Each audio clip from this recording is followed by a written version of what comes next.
할렐루야. 여호와의 이름을 찬송하라. 여호와의 종들아 찬송하라. 여호와의 집, 우리 여호와의 성전, 곧 우리 하나님의 성전들에 서 있는 너희여, 여호와를 찬송하라. 여호와는 선하시며 그의 이름이 아름다우니 그의 이름을 찬양하라. 여호와께서 자기를 위하여 야곱 곧 이스라엘을 자기의 특별한 소유로 택하셨음이로다. 내가 알거니와 여호와께서는 위대하시며 우리 주는 모든 신들보다 위대하시도다. 여호와께서 그가 기뻐하시는 모든 일을 천지와 바다와 모든 깊은 데서 다 행하셨도다. 안개를 땅끝에서 일으키시며 비를 위하여 번개를 만드시며 바람을 그 곳간에서 내시는도다. 그가 애굽의 처음 난 자를 사람부터 짐승까지 치셨도다. 애굽이여, 여호와께서 내게 행한 표적들과 징조들을 바로와 그의 모든 신하들에게 보내셨도다. 그가 많은 나라를 치시고 강한 왕들을 죽이셨나니 곧 아모리인의 왕 시혼과 바산 왕 옥과 가나안의 모든 국왕이로다. 그들의 땅을 기업으로 주시되 자기 백성 이스라엘에게 기업으로 주셨도다. 여호와여, 주의 이름이 영원하시니이다. 여호와여, 주를 기념함이 대대에 이르리이다. 여호와께서 자기 백성을 판단하시며 그의 종들로 말미암아 위로를 받으시리로다. 열국의 우상은 은금이요 사람의 손으로 만든 것이라. 입이 있어도 말하지 못하며 눈이 있어도 보지 못하며 귀가 있어도 듣지 못하며 그들의 입에는 아무 호흡도 없나니 그것을 만든 자와 그것을 의지하는 자가 다 그것과 같으리로다.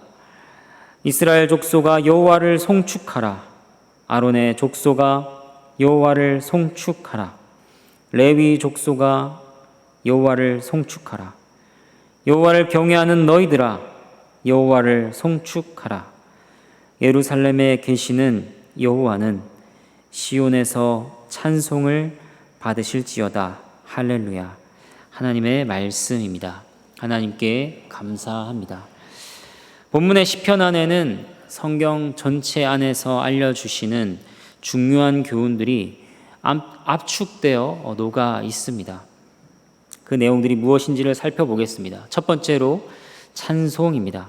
1절부터 시작하여 계속 반복되고 있습니다. 할렐루야, 여호와 이름을 찬송하라 시작합니다. 그 뒤에도 찬송하라, 찬송하라, 찬양하라, 송축하라, 송축하라.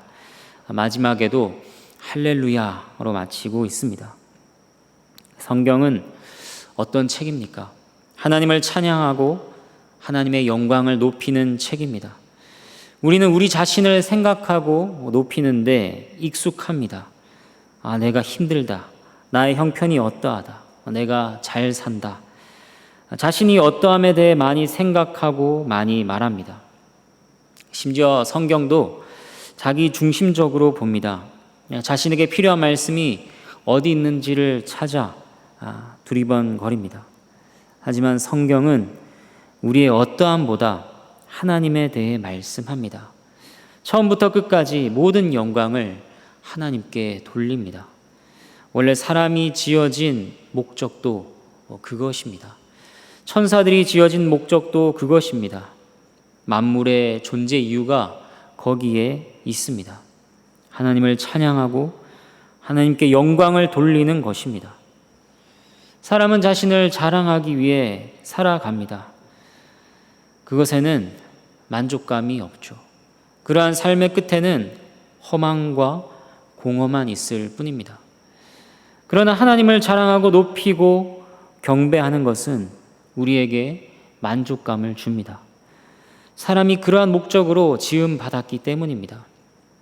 우리가 그리스도 안에서 부패의 흔적을 극복할 때마다 나타나는 것도 그것입니다. 찬양입니다.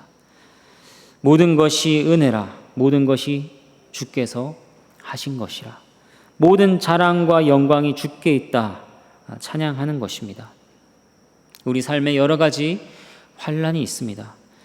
우리 삶 가운데 여러 가지 죄악이 있습니다. 그 가운데서도 하나님을 찬양하는 그 고백은 우리의 인생을 의미 있게 만들어 줍니다. 두 번째로 성경이 우리에게 알려주시는 것은 하나님의 이름입니다. 이름과 관련한 표현들이 등장하고 있습니다. 1절, 3절, 13절 이렇게 등장합니다. 하나님의 이름은 그저 하나님의 호칭을 알려주는 것이 아닙니다. 하나님의 이름에는 하나님의 어떠하심이 담겨 있습니다. 하나님의 이름들은 하나님의 속성들입니다. 하나님께서 어떤 분이시며 어떤 일을 행하셨는가가 그 이름에 담겨 있습니다. 성경은 그것을 우리에게 알려주기를 원합니다. 우리가 누군가를 사랑할 때 상대에 대해 아무것도 모른 채 그저 사랑에 빠지거나 좋아하는 것은 이상한 일일 것입니다. 우리의 신앙도 마찬가지입니다. 하나님을 믿는다고 하면서 찬양한다고 하면서 사랑한다고 하면서 하나님께서 어떤 분이신지 어떤 일을 행하셨는지 모른다면 그처럼 허망하고 공허한 신앙은 없는 것입니다. 그러한 의미에서 우리는 하나님에 대한 올바른 이해를 가지도록 지식을 가지도록 하나님이 누구신지 그 이름이 무엇이며 그가 행하신 바들이 무엇인지를 알아가기를 힘써야 할 것입니다. 그러한 자들이 고백하는 바는 무엇인가? 3절 말씀입니다. 그 이름이 아름답다는 것입니다.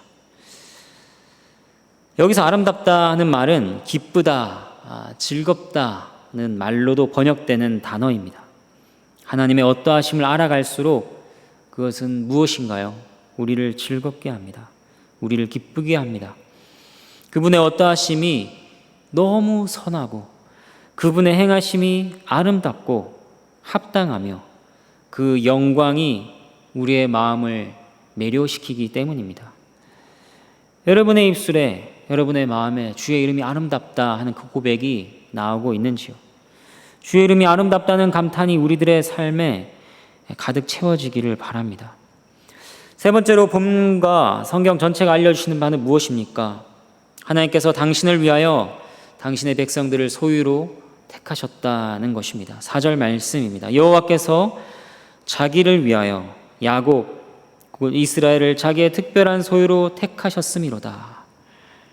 우리는 예정과 선택의 교리를 알고 있습니다. 예정과 선택의 교리는 신약에만 나오는 것이 아닙니다. 구약에서도 발견되는 진리입니다. 세상 사람들은 자신들이 누구를 섬길지 스스로 결정합니다. 이 신을 섬겼다, 저 신을 섬겼다 합니다.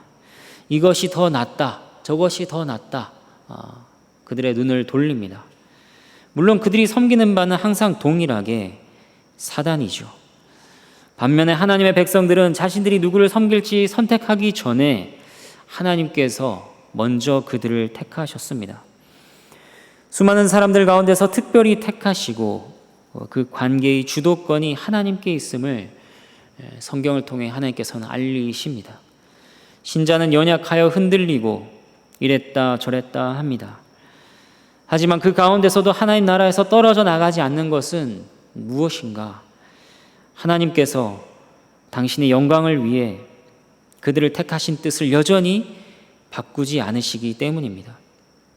그들을 택하심이 그들의 어떤 탁월함이나 우월성 때문이 아니라 그들의 신실함 때문이 아니라 오직 하나님의 자유로운 자비에 전적으로 의존하고 있음을 성경은 계속해서 보여줍니다. 이것은 우리가 하나님 이름을 찬양하고 기뻐하도록 합니다. 네 번째로 성경은 하나님께서 창조하시고 모든 것을 다스리신다 하는 것을 알려줍니다. 본문 말씀의 5절부터 7절까지는 이러한 사실을 보여주는 몇 가지 예를 알려주고 있습니다. 어떤 사람들은 하나님의 권능을, 하나님의 다스림을 보편적 섭리 정도로만 제한합니다. 하나님께서 세상을 창조하시고 그냥 큰 흐름만 돌보고 계시는 것이지 정도만 얘기하는 것입니다. 그러나 이것은 사실상 그 의미가 모호할 뿐 아니라 하나님의 주권과 능력을 깎아내리는 말입니다. 6절을 보면 천지와 바다와 모든 깊은 데서를 구별하는 것은 하나님께서 각각의 영역을 특별히 다스리신다는 것입니다. 7절도 마찬가지입니다. 많은 사람들이 하나님을 비와 천둥과 바람의 창조주로는 인정하지만 그것이 단지 자연의 본능적 법칙에 따라서 움직인다고 생각합니다. 그러나 시편 기자는 그렇게 말하고 있는 것이 아닙니다.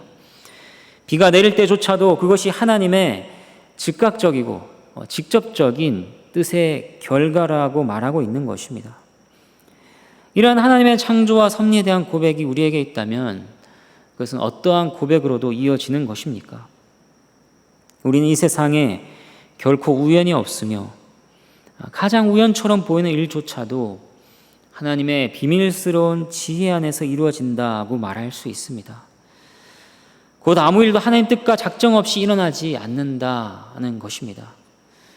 우리는 하나님께서 왜 어떤 사건들을 뜻하셨는지 다 알 수 없습니다. 그분의 뜻은 우리 눈에 신비합니다. 하나님의 일하심의 1,000분의 1조차도 우리는 완전히 이해할 수 없습니다. 그러나 그분의 섭리와 주권을 인정하며 신뢰해야 하는 것입니다.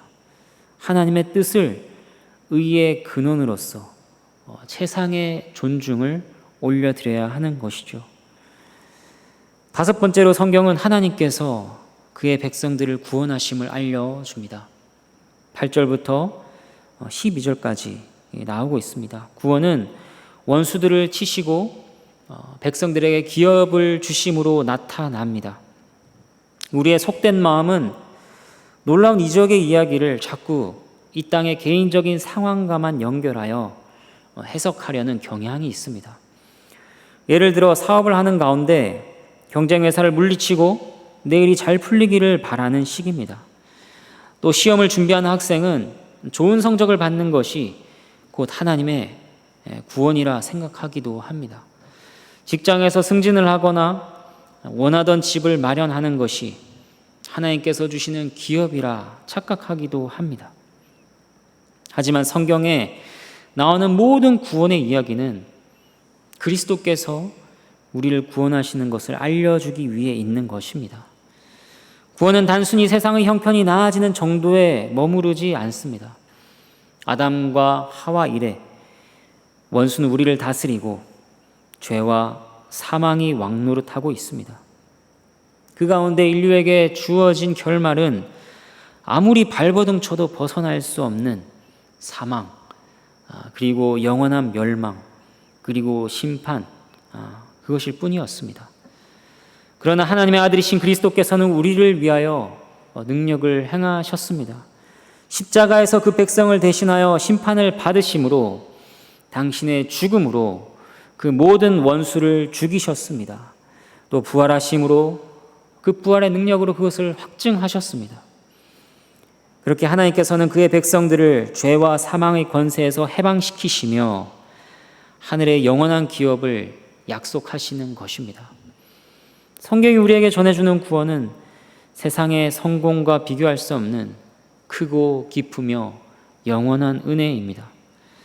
우리는 그러한 은혜를 허락하신 하나님을 찬양합니다. 이제 이 시편의 마지막은 어떻게 이어지고 있습니까? 하나님의 주권과 창조 그리고 섭리, 그의 구원을 찬양하는 것, 그것은 결국 우리를 어디로 이끌고 가고 있는가? 13절부터 21절까지를 보면 시편 기자는 우상에 대해 말하고 있습니다. 우상이 아무 힘도 없는 헛된 것임을 밝히며 다시금 오직 여호와만을 송축하라 하고 권면하고 있습니다. 이것은 우리에게 매우 필요한 권면입니다. 우리는 주님을 송축한 자들인데 이것이 왜 필요한가요? 신자는 연약함 가운데 때로 우상 숭배자와 같은 모습을 드러내곤 하기 때문입니다. 입술로는 이렇게 말합니다. 우상은 헛된 것이지. 우상이 어디 있어? 하나님만이 참된 하나님이시다 고백하지만 실제 삶에서는 돈을 섬기고 사람을 의지하고 세상의 정욕을 따르는 모습을 보일 때가 있는 것입니다. 그럴 때 우리는 마치 입술로는 하나님을 높인다 하면서도 정작 마음과 행동으로는 눈에 보이는 세상 것들을 더 크게 섬기는 우상 숭배자와 같은 우상 숭배자의 길을 걷는 그것과 다르지 않습니다. 그렇기 때문에 20절과 같이 여호와를 경외한 자를 할지라도 다시 너희들아 여호와를 송축하라 말씀하시는 것입니다. 이 말씀은 우리에게 지극히 합당하며 필요한 명령과 권면이라 할 수 있습니다. 하나님의 백성은 세상의 헛된 것들에 마음을 빼앗기지 말아야 합니다. 전능하시고 살아계신 여호와를 온전히 의지하며 찬양하는 자리로 나아가야 하는 것입니다. 이제 말씀을 정리하겠습니다. 하나님께서는 우리를 여호와의 종들로 부르셨습니다. 하나님을 찬송하고 높이며 그를 섬기도록 부르셨습니다. 하지만 그를 찬양하고 높이는 것은 강압적이며 억압적인 것이 아닙니다. 아름다우며 선하고 기쁜 일입니다. 만왕의 왕을 섬기는 영광스러운 일입니다. 하나님께서 특별하게 택하시고 마음을 바꾸신, 마음을 새롭게 하시고 변화시키신 자들은 이것을 알고 있습니다. 그가 모든 것을 창조하시고 세밀하게 다스리시며 그의 능력으로 크신 구원의 일을 행하셨음에 감사드리는 마음을 가집니다. 삶에서 우리가 종종 섬기는 우상들은 무엇입니까? 헛된 것들이요, 아무런 능력도 없는 것입니다. 하나님을 경외하는 마음을 가지게 된 자들은 더욱 하나님을 높이고 송축하도록 자신을 하나님께 올려드려야 할 것입니다. 시편 115편 1절 말씀 읽고 마치도록 하겠습니다. 여호와여 영광을 우리에게 돌리지 마옵소서. 우리에게 돌리지 마옵소서. 오직 주는 인자하시고 진실하심으로 주의 이름에만 영광을 돌리소서. 이러한 고백 가운데 우리가 함께 참여하며 우리의 마음을 하나님께 모으기를 바랍니다. 아멘.